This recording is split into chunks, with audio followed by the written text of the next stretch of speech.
Good morning. So let's talk about the power consumed by a resistor.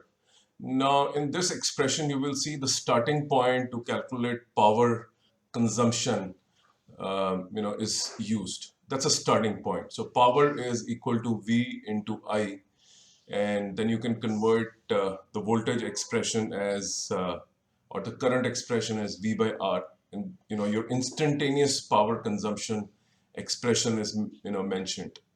And then the second step is you convert this into the total energy consumed, which is power multiplied by dt in a small time. Now, if you look into this expression, it's very easy. Everybody knows that in direct current, the power consumed or the energy consumed. Basically, the energy consumed is I square RT. But look into the whole process of derivation carefully, because the same approach is used in alternating current. So in the case of an alternating current also, you have power getting consumed or the energy being dissipated across a resistor.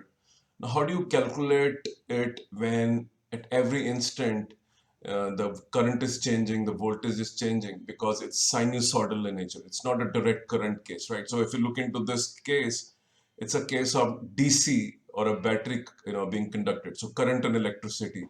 The same expression when it comes in alternating current, the approach is same. We will see how the approach, is same, but the value of heat dissipation or power consumed, etc., changes in alternating current. Thank you.